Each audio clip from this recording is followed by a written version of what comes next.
Kita beralih ke informasi lain, ekonomi kreatif menjadi salah satu tulang punggung pemulihan ekonomi Indonesia. Peran anak muda dalam industri fashion begitu krusial karena tidak hanya berkarya, namun mampu membawa identitas fashion Indonesia hingga ke kancah global. Bahkan salah satu karya anak muda Indonesia akan menjadi salah satu buah tangan bagi delegasi G20 Bali Summit.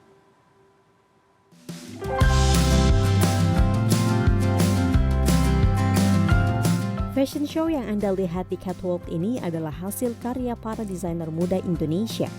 Beragam tema penuh warna menghiasi panggung peraga. Ada Nadira Luxury, desainer yang baru merambah dunia fashion saat pandemi ini, mengusung konsep wanita anggun dan lembut di panggung Muslim Fashion Festival 2022. Salah satu panggung bergengsi dalam industri fashion. Baru pertama kali ikut MUFES di tahun ini dan tema kali ini adalah The Autumn Ruby. Kami pakai motif yang di-print sendiri, pakai identity brand kami Nadira Luxury dengan motif bunga azalea.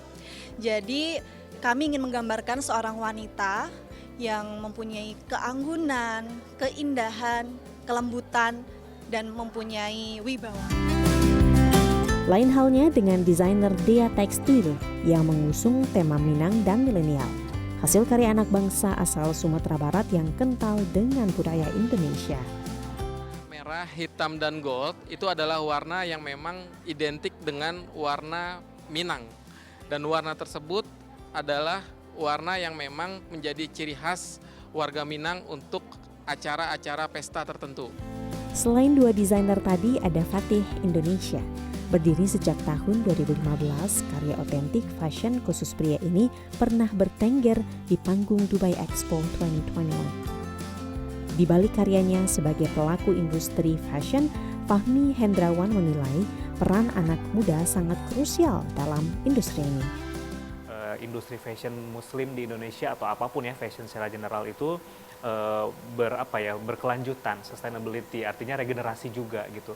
Nah, kalau memang dari kitanya tidak ada gerakan, tidak ada pergerakan dari anak muda, ya siapa lagi. Jadi menurut saya penting sekali anak muda udah mulai aware, minimal tidak harus menjadi pengusaha di bidang fashion, tapi mereka memakai produk-produk yang dihasilkan oleh para pelaku atau pengusaha fashion di Indonesia. Jadi ya memang peran generasi muda sangat penting dari mulai pemakai, pengguna, pengelola, dan juga pelopor dalam industri fashion ini. Karya batik koko dan jaket bomber Fatih Indonesia akan menjadi salah satu souvenir untuk delegasi G20.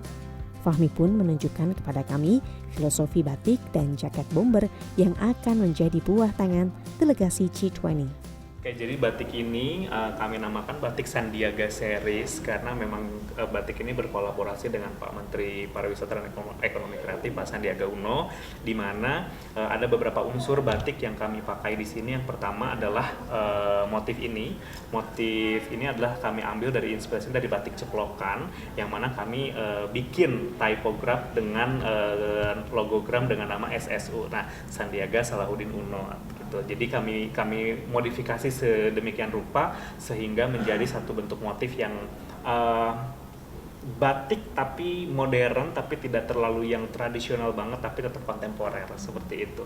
Yang kedua, kami juga memakai motif dari Cirebon, Megamendung, di mana memang motif Megamendung ini juga batik favorit dari Pak Sandiaga Uno sendiri, dan juga mempunyai filosofi yang sangat bagus juga, di mana menggambarkan keberanian.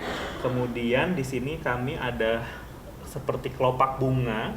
Kelopak bunga ini ada 4. Nah, 4 ini menggambarkan value dari Pak Sandiaga Uno sendiri untuk bagaimana dia 4 value yang selalu dia bangun, seperti 4As, kerja keras, kerja cerdas, kerja ikhlas, kerja tuntas, seperti itu.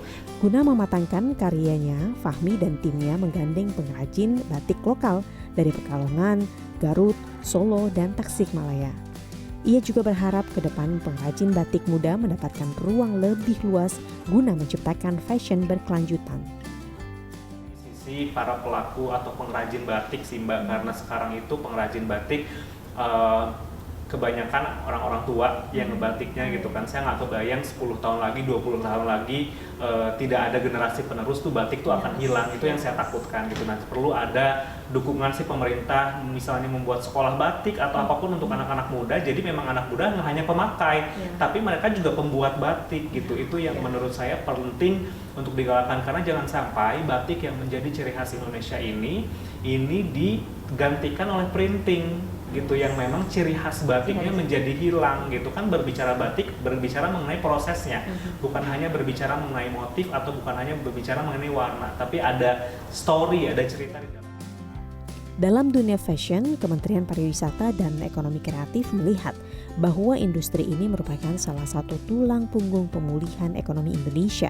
Beberapa negara pun sudah menjadi target pasar fashion Indonesia.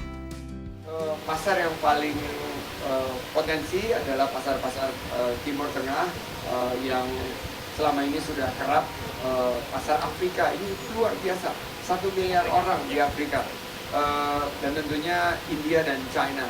Ini merupakan 2 pasar yang besar. Terus terakhir pasar dari benua Amerika sendiri, karena Amerika daya belinya besar untuk batik-batik kelas premium yang bisa dipakai dengan model-model yang sangat menarik seperti ini, bisa dipakai saat winter atau bisa dipakai juga keseharian mereka saat spring dan fall.